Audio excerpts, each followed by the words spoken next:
Hey everybody. Okay, so let's review a box. I don't know who this is from. I will announce who it's from after I review it, and that is mainly so that I'm not biased in any way while doing the actual review. Once the 5 reviews are done for the bracket, we will then line them up. We'll pick a number 1 place and a number 2 place, and we'll go from there. Okay? So, here we go. So we got a few rows, 6 rows, and my dog is coming to join me, so I'm gonna make space for him. Come on. Yeah. Oh. There you go. Yeah. Yeah. Yeah.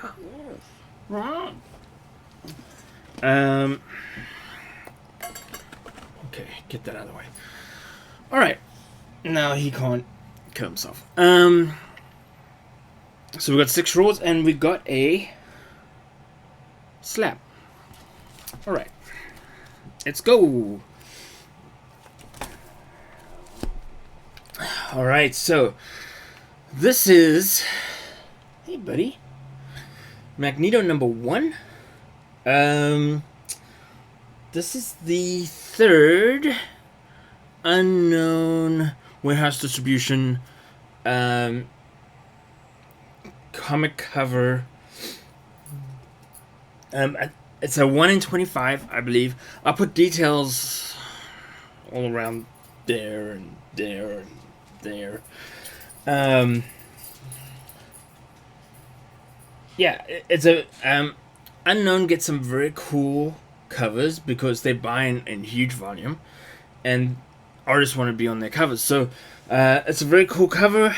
It's probably worth about $10. It's gonna be my guess. The real number will be below. Actually, I'm gonna say $10. The 1 in 25, you can still go to Unknown's website and you'll see what they charge there for it. It's a $25 cover, I believe. Normally they charge whatever the ratio is. So 1 in 25 is a $25 comic. I think, though, that if you can find it, eBay or whatever the case might be, it'd be a $10 comic in today's market. Okay, next we have Invader Zim number 1 variant. I call this the Piggy variant for obvious reasons. Ani doesn't have a whole lot of variants, but they're kind of dipping their finger in. This is a really interesting comic. So, Invader Zim was an American cartoon about a tiny little alien who was sent to Earth to conquer it. He was sent to Earth to conquer it as a joke because Earth was so far out and so tiny that it didn't matter. His nation, or his alien nation, believe that height dictates your importance in the community. Dog's out of control. So him being really short became, the butt of the joke. He enrolls in school. He gets some friends and he gets some enemies. The comic picks up a few years later once people have kind of forgotten about him, because he really aggressively tries to conquer the Earth every episode or so. Really funny. The writer for the TV show is the same writer for this comic. His arch enemy in the early on in the series, in comic 1, Zim refers to him as looking like a toilet because he's so disheveled without having his enemy around, basically. Very funny. I love seeing these kind of comics in people's collections because that's where comic strips came from. $5 to $10. It's a very good condition comic. So I'd probably put $10 on it.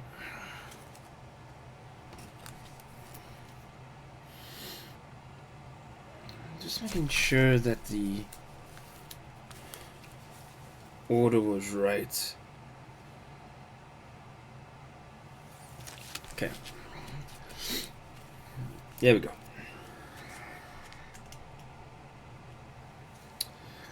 Spidey Super Stories. So if you're looking up this comic, the actual title is Spidey Super Stories. That breaks the format of most Presents comics. You'll have DC Comics Presents or Marvel Presents, and those comics go by the Present title. Marvel Comics and the Electric Company Present is not going to bring this comic up. Some of my lights just turned out.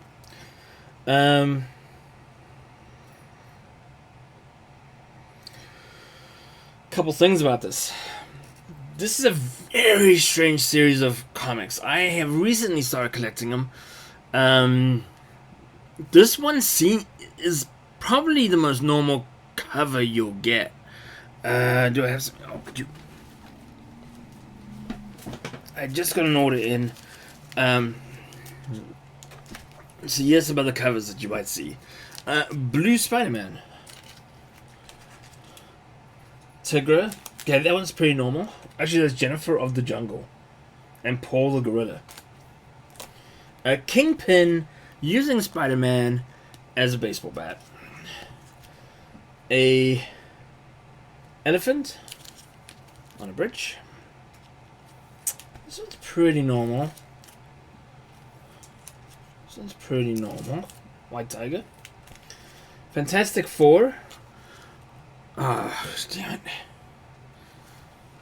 Whenever I get into this,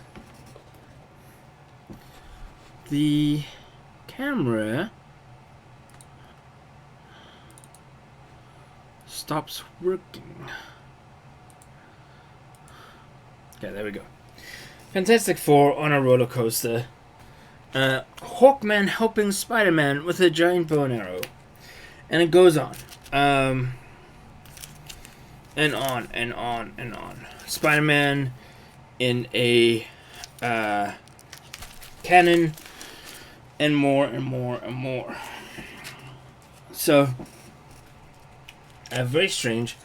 The most well-known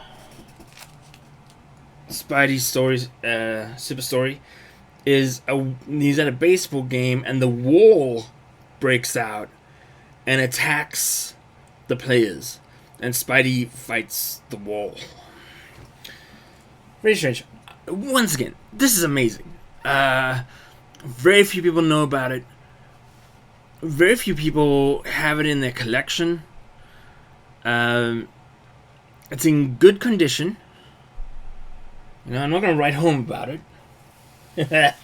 But no one's gonna write home about me either. I love that that's in someone's collection. And you got to see slightly more. Where'd the rest of these comics go? What did I do with them? What happened? Ah, there they are. Okay. Jeez, Marcel. Talk about a hot mess. Justice League of America, number 108. This is a lovely comic. Talks about two Earths, Earth 1 and Earth 616, I think.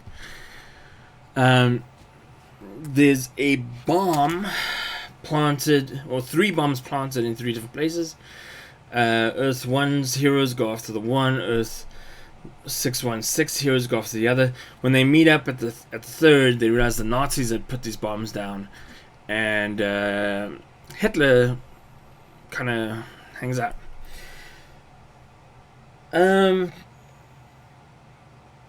fantastic comic. So this is about 30 years, maybe less, 25 years, 22 years after World War II.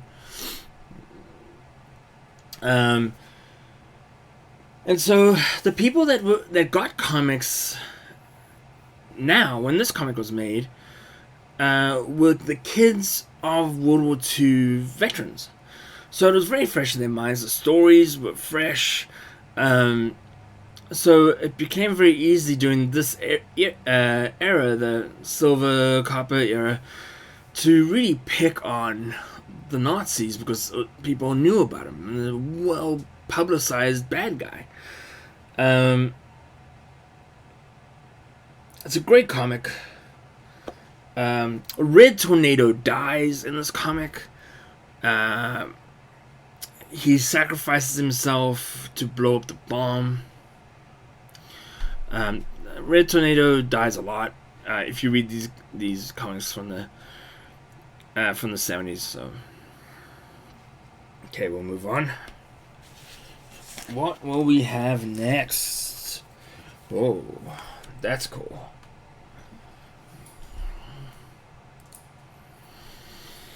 All right, this Daredevil 63.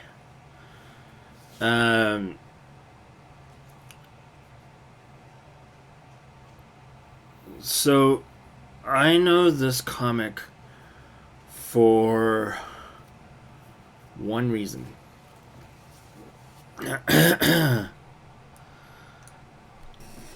So Pesca.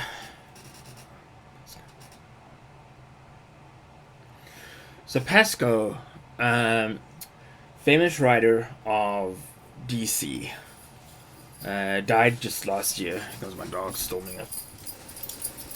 Go, go, go, go, go, go, go, go, go, go. He's going for a walk. He wrote to the editor, and you can find his letter in this comic. Now, how old was he? So, Pasco was 10. 9 years later, he would go on to be the writer of many famous comics, including Superman and Batman. Fantastic. I mean, who has... Okay, so I hope the person that has this in their collection knows what they have, because it's like comic history is fascinating. Story's pretty unremarkable. It's not fantastic. Good Silver Age Daredevil. Villains unbelievable. The fact that Daredevil can even function is unremarkable. But the piece of history this comic holds is great.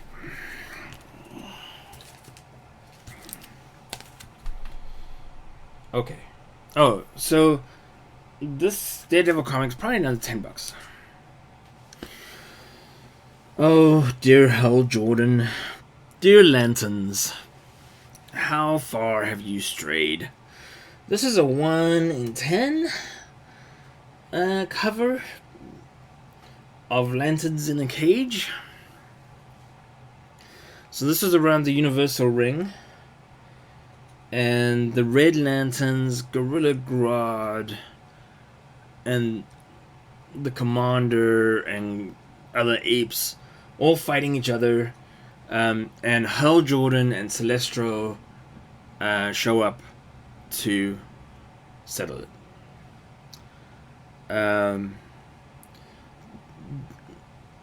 Hal Jordan has joined up with several strange pairings. Star Trek, and many more. I think it's because he... Oh boy. Sorry, doing this late at night. I think that it's because he is easy to pair up with, because he can do whatever he wants. He can fly, he can make things. So, yeah. Always forget the Planet of the Apes main bad guy, Cornelius. Always forget his name. 1 in 10 variant. Bit of $5 on this one. Whatever. The real prices will show up below.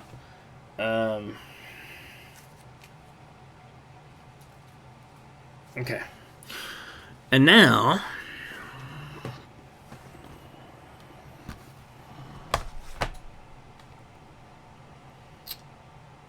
this is a fantastic cover. Okay, so we'll get past the political. This camera that's pointed down the comics seems to die every time it does auto white balance.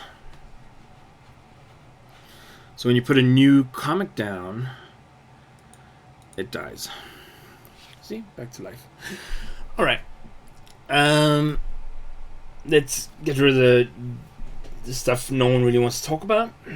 So, this is a 9.8 white pages DC comic made in, or published in January 1987.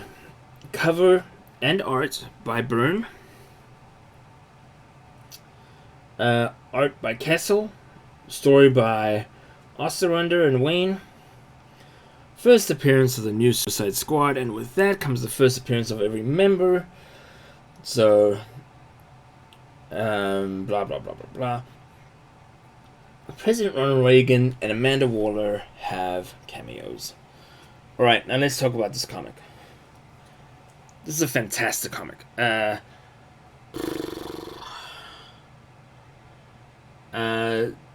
So Darkseid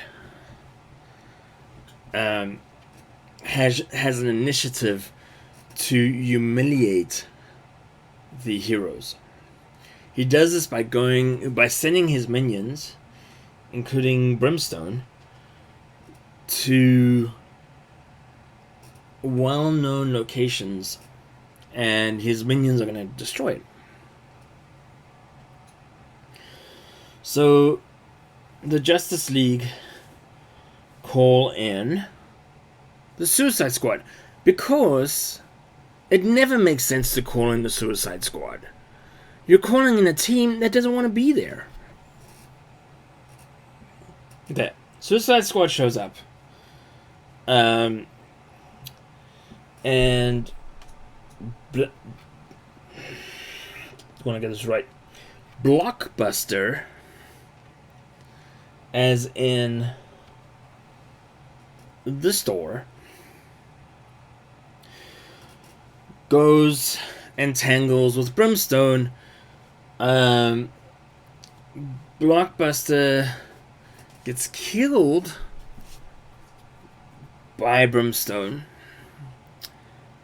but while he's getting killed by Brimstone, Deadshot shoots Brimstone in the head,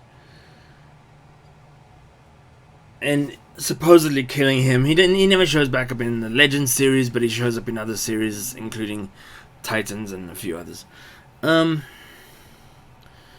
Why humans believe that out-of-earthly creatures have the same weaknesses as themselves blows my mind.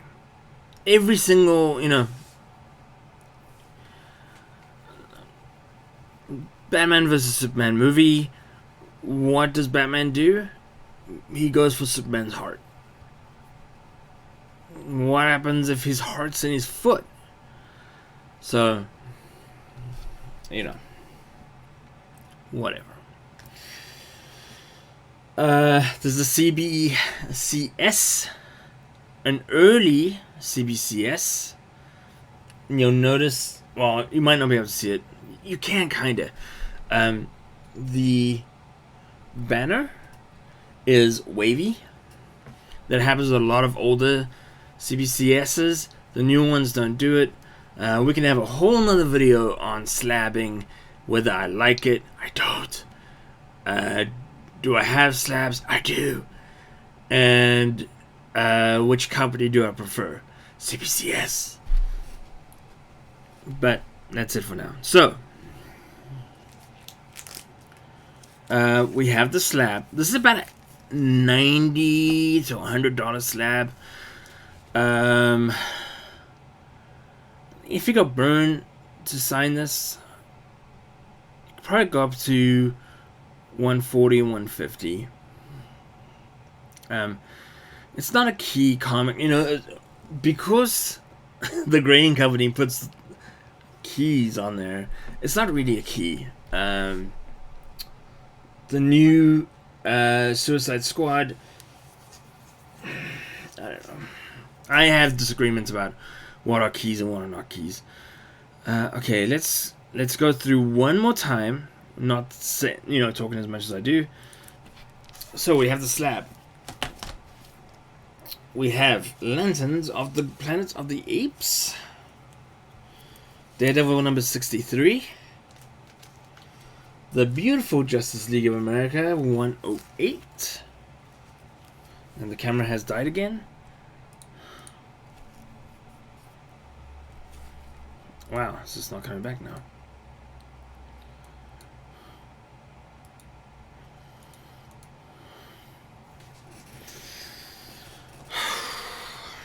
Okay, I'm gonna finish this out this way. We have Invader Zim number 1. And we have Magneto number 1, unknown distribution warehouse variant.